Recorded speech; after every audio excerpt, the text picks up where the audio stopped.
Yo, what's going on, guys? It is Foxy98 here, and welcome back to a brand new episode of the F1 Project for you guys today here on the channel. Today we're here with the Japanese Grand Prix, and then I want to say it's the Mexican Grand Prix afterwards, but I could be completely wrong. But welcome to today's video. First things first, we're going to have a look at the R&D chart, and as you can see, we are making very positive strides in the right direction, moving forwards, and pretty much separating ourselves with Red Bull Racing. But if you guys are new to this series and you don't know what we're doing, basically, the F1 Project is a series whereby I decide to give myself a nice long-lasting challenge, which can be on any single Formula 1 game at all. And in this one, I've decided to give myself the challenge of maxing out the Mercedes F1 2019 car, and that's exactly what we are doing. And there are a couple of rules involved in that, and that is that when we go and have a look at the performance tree, we're only allowed to upgrade the minor upgrades first. Once we've unlocked all of the minor upgrades and done them, we can move on to the majors, and then once we've done them, we can move on to the ultimate. That is the rule set in place. However, when it comes to the end of the season, I can do what I want. So that's where we're going to stand by it. But first things first, in the last episode, we had a durability regulation change. I've saved all of my parts for that, and the only upgrades I really want to make now is going to be here to the weight reduction on the chassis. It means that I can open up these 3 slots here, but what I'm probably going to do is I'm going to probably make one more upgrade to the central under tray, because come the end of the season, I can upgrade wherever I want to. If I can then upgrade this department here, it then opens up to get this ultimate chassis upgrade, which I won't be able to do unless I then cleared out all the minors. So it'd be very critical. Again, there are some majors here, but I don't think I'm going to have enough time to do them. And I've got 3 majors in the line here on the engine side, so I could do them, and then it can re-unlock minors again if I wanted to. So I'm putting myself in a position whereby I'm ready for next season, and we're going to go straight into qualifying here. Japan, of course, being the most OP track for the AI, in my opinion. So I'm not expecting to win this Grand Prix. I think Hamilton's going to beat me. My task is to try and beat the Red Bulls and the Ferraris. I've really screwed up this lap. From start to finish, I made a mistake everywhere. The first sector was absolutely dreadful. And it's going to be P6 on the grid, so it's going to be behind the Red Bulls and the Ferraris. I think even another car as well. No, it's behind the Red Bulls and the Ferraris. And I'm 9/10 of a second slower than Lewis Hamilton after that lap, which was just so bad. If you look at the race director, I think it proves how awful I was. If we have a look at the sector times here, Hamilton did a 31.9 in the first sector. I did a 32.8. I lost 9/10 in the first sector. In the middle sector, Hamilton did a 39.4. I did a 39.6, so I lost another 0.2 in there. Then Hamilton did a 16.2 final sector. I did a 16.1 final sector, so I gained a 10th in the last sector. I lost it all in the first sector. That's where I did it. We made the mistake, but it happens. You know, we made a mistake, and it just makes our race that much harder. So we're starting P6. We're going to just try and see if we can... Let's go for a podium. We're going to go for at least P2. I just can't see me beating Hamilton. Okay, so we're on the grid then to start the Japanese Grand Prix. I've gone through all the changes already. Given myself a lap of fuel because it keeps giving me 3 laps, and I just don't know why. I don't need 3 laps of fuel, game.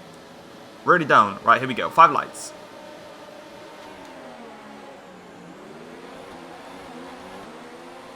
Couldn't have asked for a better start versus Butler if I tried. I've got Weber on the inside. I can't... Got to be careful here because I've got Vettel there. Verstappen and Hamilton are going to go for it. Got to be a bit careful through this sector.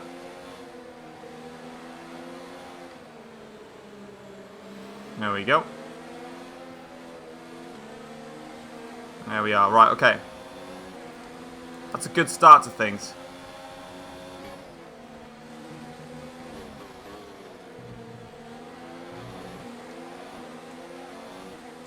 I should be able to get Vettel into this hairpin here. Whoa, okay, I nearly hit Max. That was such a desperate lunge. Can't even deny how overly ambitious that really was. Fabulous start though for us. We've jumped both the Ferraris and we've got Weber. Now it's all about trying to find a way past Max. How quick am I on the straight versus Verstappen now? This is going to be the test. Probably running higher engine modes than I am. Oh, we've got lightning pace in a bloody straight line versus Max. See you later. That is both Red Bulls, both Ferraris, out the way. now is Lewis Hamilton. I just don't think I'm quick enough, though. I'm definitely not feeling enough stability within my car around this track. Especially, obviously, in the first sector. I'm just losing so much time compared to Hamilton in front. As you can see, the Red Bulls and the Ferraris aren't a problem for me. In fact, I'm in a little lonely world right now. Hamilton's about 2.5 seconds clear up front. And I'm about 2.5 seconds clear of the rest behind me. So I'm just in my own bubble right now. So, you know, it's about trying to find that balance. But, yeah, the first sector, I'm just slipping around, sliding. The rear's going over the place. The front's all over the place. Might feel better when I jump on the mediums, but who knows? I just to pull out half a second then on... Sorry, I just got half a second gained on Hamilton then in that middle sector. I had a much better time on that front. Maybe when I come in for my stop, I'll feel more comfortable. Alright, so in we come then for our first stop of the Grand Prix, and obviously our only stop. Seems like the rest of the ARs are going to stay out and extend their stints. I'm happy to just come in early, because if I do undercut Lewis Hamilton, and he does close up to the back of me, I feel much more confident in my defensive capabilities. I'm just stagnating against him. The gap's just stuck at 2.1 seconds. If I'm going to win the Grand Prix, I've just got to do something different, and this is the only thing I can think of, is there's a yellow flag. Oh! Oh! What the hell was that? Are you kidding me? I just got involved in a... What happened up front? What caused that? Ricciardo's going for it on Antonio. He's tried to go around the inside, and he's just hitting Giovinazzi. Kubica's gone into the back of him. Is there any way that I could have avoided that? Was I going now? Yeah, I had a bit more room on the inside. I could have taken a bit more evasive action. But, unfortunately, that is not only my thumbnail, because, you know, get that thumbnail thing. It's me out of the race. Wow. I think that's my first DNF of the season. But I don't, what the hell is wrong with that biker's helmet? Yeah, I don't flashback on these things, you know. If I crashed, I crashed, you know. So why you crash? Yeah, it's the first time that we've DNF'd in the series. So Lewis Hamilton takes the win ahead of the two Red Bulls then. There's not really much else that I can really showcase. Hamilton takes the win and fastest lap. That means now that in the championship standings, the gap has dropped to 50 points now between myself and Lewis Hamilton. Sebastian stays where he is. Constructors' Championship, it's still 359 points in front of Ferrari, but that was not part of my plan. Wow. Okay, so we're back on the screen now here, and this is a problem. You can see there, look, that my value has now dropped below my contract value, and that's because we've had an awful race weekend. In terms of reputation, it dropped it a lot as well. That was not a weekend that I really wanted to have. I'm going to continue to save my parts, though. I'm just going to go straight to Mexico and see what happens. That was an awful weekend. Yes, get in there. Pole position for the Mexican Grand Prix.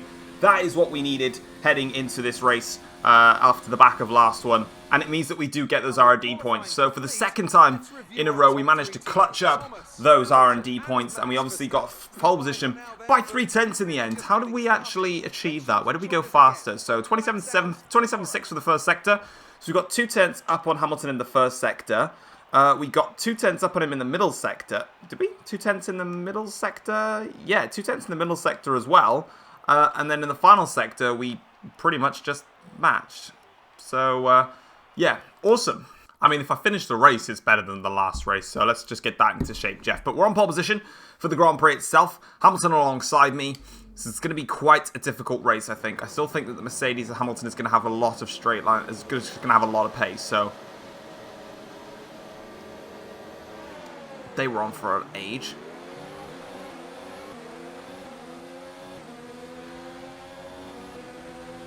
Give Hamilton a squeeze. He's going to have a run on me here. I'm going to have the outside line.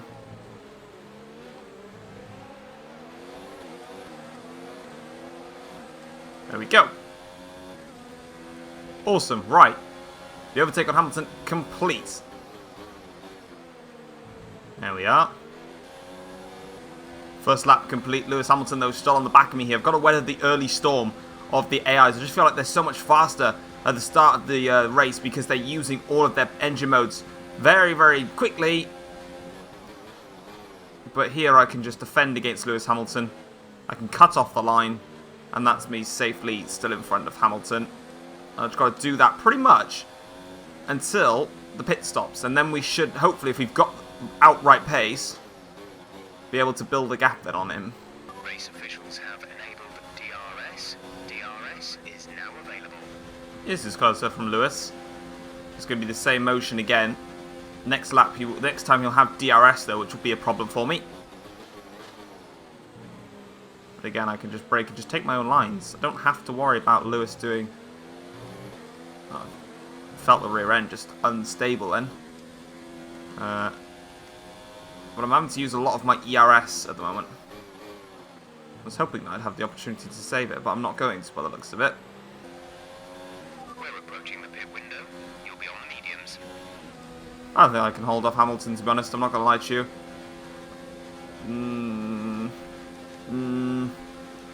So there he goes. Let the car roll into it.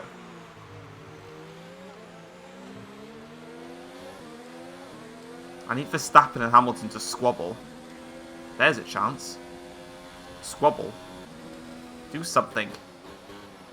Get him off my back, please. In this lap, push now. Here comes Hamilton again. More speed, more power. I'll just shove one at the inside for good measure. There you go. I'm not going to lie to you guys, I am really struggling. The front left is overheated. Just seems to be a big trend with me. I just can't... Really struggling in the first part of the race. And then I'll just come into it later on. I think, honestly, if I had the ability to pull out of DRS, I don't think Hamilton would be a problem. I'll, you know, I'm not trying to big myself up, but I feel like I'm just faster overall than Hamilton. Like, we're so evenly matched through the corners. You know, he's probably quicker in the high-speed middle sector, as you can see, because he's ramping up to the back of me. But, like, this final sector, I'm probably just a tiny bit quicker. And I mean a tiny bit, apart from when I do crap like that. That's when I'm not faster. Right, let's just get into the pits. Just get off these tyres, man. Screw the bollards. No one needs it. Let's just get in. Let's get a fresh set of boots on. Who's coming in? Is it a Ferrari? Well, whoever you are, you just held me up. So thanks a lot for that. I really appreciate you, Butler. You prick. That might just be a problem. That means if I get a massive undercut... Oh, do you know what? Let's just go high engine modes. Let's just try and get that gap. I think Verstappen here is going to rejoin in front of Hamilton after that lap. He does as well. That's interesting. So Verstappen did the overcut by another lap. And actually worked for him. Meanwhile, I got DRS from Giovinazzi, and it's given to me on both occasions. That's nice. Bit of extra pace. 1.7 now is my gap. Question is can I actually hold that? Green flag. We're racing again. Uh-oh, one of the Ferraris is out of retirement. I think it's Devon Butler. He was in front of Sebastian at that time. Just get confirmation. It is Devon Butler that's out of the session. Hamilton, meanwhile, makes the overtake on Max Verstappen to regain second place in the Mexican Grand Prix. For me, though, I'm just kind of getting away now. Just slightly building the gap. Of course, Hamilton has got double dose of DRS on this straight, so he's going to probably rip through that gap by quite some bit. Wow, he's just taken nice half a second out of me. That's beautiful. Jesus Christ, Hamilton's gone to attack mode right now. He just dropped the gap to 1.5 seconds on me. Verstappen's still following him as well. Well, there we go, guys, across the start-finish line.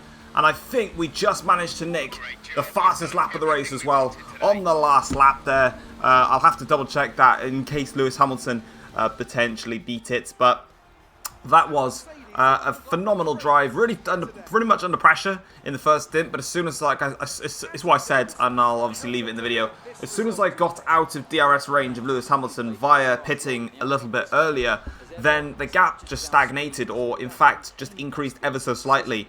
It looked like the AIs were just so fast through the corners, and I was so much faster on a straight, that it meant that my straight line performance outweighed their cornering performance, because I was also slightly quicker in the final sector, which probably gave me that edge that I was looking for.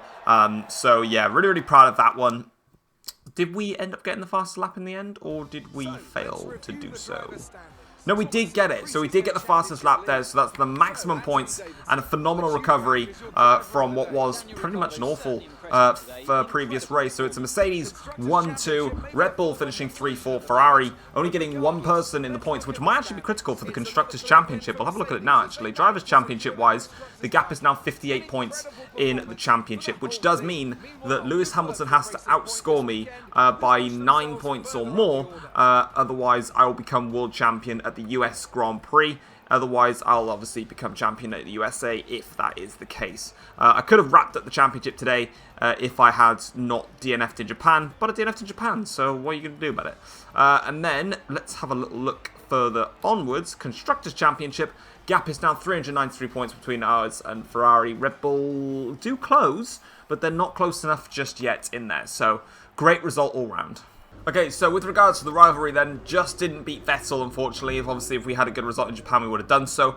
However, we were 7 points to 1 down versus Lewis Hamilton in the rivalry. We've now clawed that back to 8 to 11 after a perfect weekend here in Mexico. And we got the 600 R&D points for at least getting pole position. And that does shoot up my reputation back with Mercedes, which is great because we lost a lot of it when we had that incident. But guys, that is going to wrap it up for the F1 project, though, here today. We've got one more upgrade on the way for the chassis side of things, and then that is us done and dusted for this season. We won't be doing any more developments as we look to save up our R&D points heading into the winter break, where what my aim is to do is to get this ultimate chassis upgrade on the car, and then potentially maybe some majors on maybe this major here for the crankshaft, and then, you know, if I've got any other points, maybe like a minor on, you know, one of the error pieces. But thank you very much for watching today's episode. If you've enjoyed it, feel free to drop it a like, subscribe if you're new around here as well, and I'll see you guys next time. Take care all. Peace.